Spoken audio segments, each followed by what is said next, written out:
सामने हर हर करके फ्लॉप, संघर्ष 2 के सामने हर हर करके फ्लॉप। तो भाई लोग खेसारी लाल यादव के मूवी आर लख संघर्ष 2 हो गल सुपर हिट और यही जब पावर स्टार पवन सिंह के मूवी आर लख हर हर गंगे हो गल खलप। अब भाई लोग खलप काहे भलता है लोग इनके बतलावे वाला बानी और ये भी बतलावे वाला बानी कि दोनों फिल्म या पहिलका दिन में कितना कितना कमाई कइले बा। तो भाई लोग वीडियो में जरी से अंत तक देखत रहता है लोग इनके लास्ट में बतलावे वाला बानी कि दोनों फिल्म या कितना कमाई कइले बाटे एक दिन में। तो भाई लोग चलो लो वीडियो को स्टार्ट करतानी।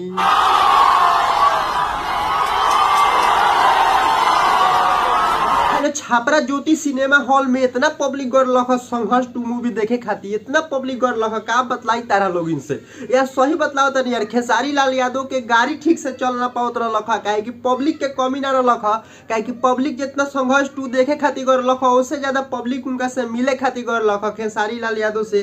काहे कि तारा लोग इनके पता होगी कि खेसारी लाल यादव खुद अपना फिल्म के प्रमोशन उजवा आके कइल हवन।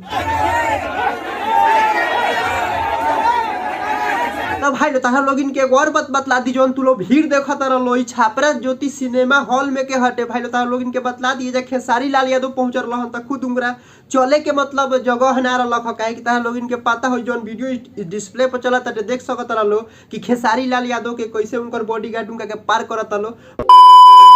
तो भाई लोग अब बात कर लेवल जाओ कि दोनों मूवी कमाई कितना कइले बा एक दिन में। तो भाई लोग ताहा लोग इनके बतला दी जो हर हर गंगे मूवी बा पवन सिंह के उ कमाई कइले बा 6 से 7 लाख रुपया के एक दिन में। और भाई लोग यही जा खेसारी लाल यादव के जौन मूवी बा संघर्ष 2 उ बहुत ज्यादा कमाई कइले बा। भाई लोग बतलाम तो तू लोग कहबो लोग कि का मतलब यार खेसारी लाल यादव के मतलब मूवी बा जौन कमाई कइले बा।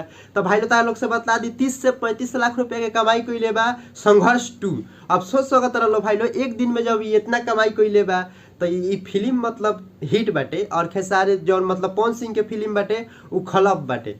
मतलब यार सोचलो यार इतना पावर स्टार पवन सिंह के मूवी भाई लोग खलप होके के एगो कारण बाटे काहे कि पावर स्टार पवन सिंह जानते बारा लो यार ना ही लाइव आके बतलावत तरन अपना फिल्म के बारे में और ना ही आके प्रमोशन करत तरन। हम बहुत आदमी के न्यूज वीडियो देखनी हो बतलावत रखल कि पवन सिंह के आवे के चाहिए हॉल में जैसे खेसारी लाल यादव आयल बारन। तो भाई लोग पवन सिंह के पता ना का भल बाटे उ ना ही लाइव आवतरन और ना ही आके प्रमोशन करत तरन। अगर ऐसे करिहन भाई लोग तो बिल्कुल कहतन यार 100% में से 100% लिख लो कि जौन पवन सिंह के फिल्म बा उ खलप हो जाई और खेसारी लाल यादव के नंबर 1 हो जाई।